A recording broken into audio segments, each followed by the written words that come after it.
Hit TV YouTube channels లో మీ వ్యాపార ప్రకటనలకు మరియు ప్రమోషనల్ ఇంటర్వ్యూస్ కోసం వెంటనే సంప్రదించండి. ఓం నమ శివాయ ఓం నమ శివాయ నమ శివాయ ఓం పరబ్రహ్మ పరమాత్మన మహాజగత్తుతి స్థితి పలయ బ్రహ్మ హరి హరాయ గురాత్మ సర్వగవతిగామి దశ్యా దత్తాత్రేయ నమస్తంతిని సిద్ధి కురు కురు కురు కురు కురు స్వహ. ప్రజలందరికీ నమస్కారము. ఈరోజు మనం తెలుసుకోవాల్సింది పోతురాజు గురించి మనం తెలుసుకోబోతున్నాము. మరి పోతురాజు అంటే ఎవరు? ఈ పోతురాజుకి చాలామందికి పోతురాజు అనేది అమ్మవారు ఆషాఢ మాసంలో బోనాలు వచ్చినప్పుడే చాలామందికి తెలుస్తాయి. ఇంకా గతంలో చాలామందికి తెలియదు. అయితే ఈ పోతురాజు అనేది ఈయన 101 మంది అమ్మవారులు, కనకదుర్గ, కాళీ, మహాకాళి, వనభద్రకాళి, వనదుర్గ, మొత్తం 101 మంది వీళ్ళు అక్కజెల్లిళ్ళు. వీళ్ళు 101 మంది అక్కజెల్లిళ్ళకి ఈయన ఒక్కటే తమ్ముడు. ఆ తమ్ముడిని ఎంతో ముద్దుగా, ఎంతో ప్రేమగా, ఎంతో ఆధారంగా చూసుకొని ఆయన్ని ఎప్పుడూ పక్కనే ఉంచుకుంటారు.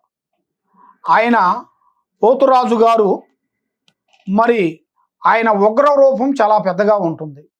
ఉగ్ర రూపం అంటే ఆయన ఉండాల్సిన ముఖములో ఉండాల్సిన ఆకర్షణ, ఆయనకి ఉండాల్సిన ఒక కళ, ఆయన ముఖములో ఉండాల్సిన ఒక తేజస్సు. కాబట్టి ఆ అమ్మవారిని 101 మంది అమ్మవారిని అందరినీ అక్కజెల్లెళ్ళందరినీ కాపాడుకుంటూ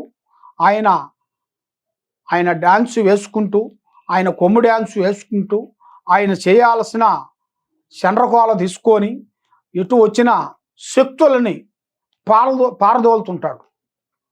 ఆ శక్తుల్ని పారదోలి ఆ అమ్మవారిని ముందుకు నడిపిస్తుంటాడు. ఆ అమ్మవారు చేసే కార్యక్రమాలలో చెడు రాకూడదంటే ఆ పోతురాజు గారు బలం అనేది అక్కడ ఉండాలి.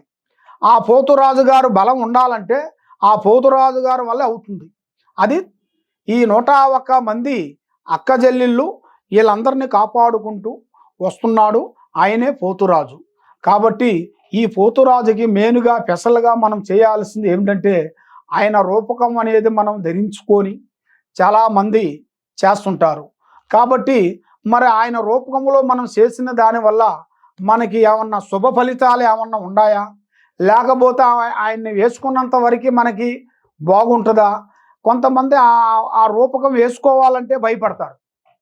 ఎందుకంటే ఆ రూపకము, ఆ బొట్లు అవన్నీ పెట్టుకొని ఆ చండ్రకోలతోని మనం తిప్పుకుంటూ ఆ అగ్ని చేతిలో పట్టుకొని అవన్నీ చేయాలంటే చాలామందికి భయం అనేది చాలా వరకు ఉంటుంది.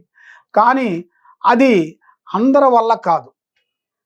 దాంట్లో ధైర్యశక్తి ఉండవలసిన వాళ్ళు, భగవంతుడి మీద భక్తి ఉండవలసిన వాళ్ళు, తర్వాత ఆ భగవంతుణ్ణి నేను శాశ్వతిగా ఆ పోతురాజు ఆయన అనుగ్రహం నాకు ఉండాలి అని మనస్ఫూర్తిగా ఆయన కోరుకున్న వాళ్ళకే ఆ రూపకం అనేది వేసుకొని నడుస్తుంటారు. కాబట్టి అది చేసిన దాని వలన వాళ్ళ కుటుంబానికి, వాళ్ళకి అష్టైశ్వర్యాలు, భాగ్యభోగాలు, మనశ్శాంతి, ఆరోగ్య శాంతి, కుటుంబ శాంతి అన్నీ వర్తిస్తాయి. కాబట్టి మీరు చేయాల్సింది ఏమిటంటే పోతురాజుని ఆయన్ని మీరు ఎక్కువగా వచ్చినప్పుడు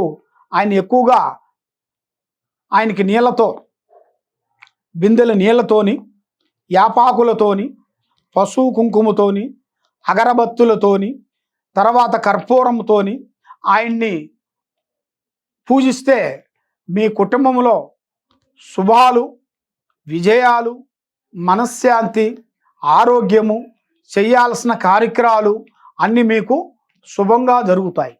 అన్నీ మీకు జయప్రదం అనేది అవుతాయి. కాబట్టి అమ్మవారు మీరు పూజించండి.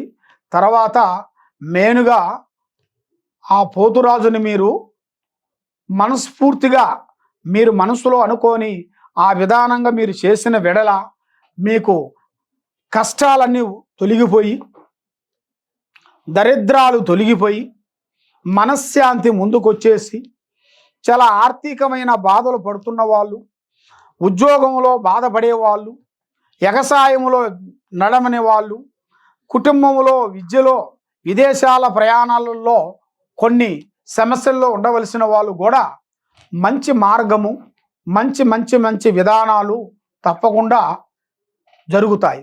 కాబట్టి మీరు తప్పకుండా ఆ పోతురాజుని మీరు తలుసుకొని పూజించండి, మీకు అంత మంచి జరుగుతుంది. సర్వో జనా సుఖినో భవంతు. ఓం నమః శివాయ.